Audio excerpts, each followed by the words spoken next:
Ça y est, il rejoint les EI et il a donc la vingtaine passée, donc c'est absolument pas le cursus, on va dire, que nous, dans notre génération, on a connu. Nous, on est arrivé, moi je suis arrivé aux EI à 7 ans, on m'a pas vraiment posé la question. J'ai eu 7 ans, on m'a mis aux EI et puis c'est tout, terminé. Et puis après, d'année en année, les écussons sont arrivés partout, il n'y a plus de place sur la chemise. Bekitsour. Ouais, elle m'a dit c'est trop gras. Ah, c'est trop gras, effectivement. Non, c'est un concept. Quoi qu'il en soit, donc Manitou arrive assez tard aux EI, mais lorsqu'il y arrive, eh bien, très très vite, tout le monde comprend à qui on a affaire, et il va recevoir un nom de totem. Alors oui, attention, aux EI, on reçoit un nom de totem. Dès qu'on a passé un certain moment dans le mouvement, eh bien, on peut recevoir un nom qui est censé refléter ta personnalité, refléter ton identité. Par exemple, pour que vous soyez dans le délire, eh bien, mes parents se sont rencontrés aux EI, et mes parents ont chacun reçu un nom de totem, pas au même moment et pas par les mêmes personnes, mais il se trouve que ma mère a été totémisée Donald, alors que mon père était totémisé plus tôt. Et c'était sans concertation entre les gens qui ont totémisé, et il se trouve que plus tard, eh bien, ils se sont mariés, Donald et Pluto. Donc ça, c'est sympathique.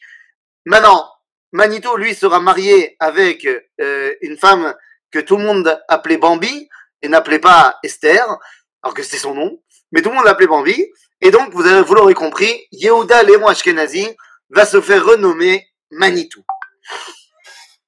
Mazé Manitou, comment est-ce que vous traduiriez Manitou en hébreu? Déjà, en français, c'est compliqué. Manitou, c'est des langues amérindiennes, évidemment, mais Manitou, en hébreu, ça se dit Aruach Agedola. Ruach Gedola. Grand esprit. C'est-à-dire, donc, Manitou est tout de suite mis en avant comme étant, effectivement, ce grand esprit qui ne va avoir de cesse que de grandir. Lorsqu'il rentre aux EI, donc, qu'il est totémisé, eh bien, il va très vite faire la rencontre de Robert Gamzon, évidemment, Castor Soucieux, le fondateur des EI, qui va également mettre en place l'école d'Orsay.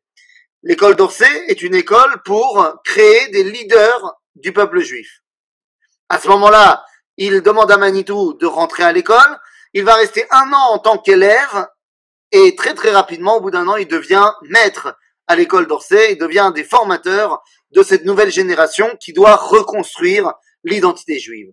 Eh bien, c'est à ce moment-là qu'il rencontrera l'un de ses grands maîtres, l'un de ses 2 grands maîtres, le Rav, non, personne ne l'appelait le Rav, mais il va rencontrer Jacob Gordin, ou alors, plus connu, Yaakov Gordin. Et c'est lui qui va le faire rentrer dans le monde de la Torah, un petit peu, Torah, on va dire, de Marshavet Israël. C'est lui qui va le faire rentrer dans le monde du Maharal de Prague. Tout ça va commencer à lui trotter dans la tête.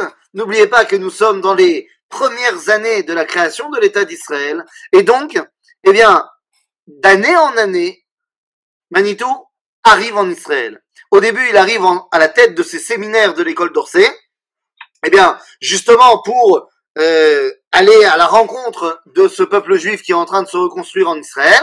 Et très rapidement, il va rencontrer là-bas en Israël le Rav Tzvi Yehuda Kook, qui va devenir, une fois qu'il montera en Israël, et même avant, eh bien, un de ses grands maîtres à penser. Et en l'occurrence, à chaque fois, et ça, Manitou racontait souvent, à chaque fois qu'il allait voir le Rav Tzvi Yehuda, eh bien, il lui disait qu'il voulait faire son alia. Et le Rav Tzvi Yehuda lui disait, mais non, mais reste encore à Paris, t'as encore des choses à faire. Jusqu'à ce qu'en 1967, mais là je vais un petit peu plus trop vite, mais en 1967, après la guerre des 6 jours, il décide que ça y est, il vient en Israël.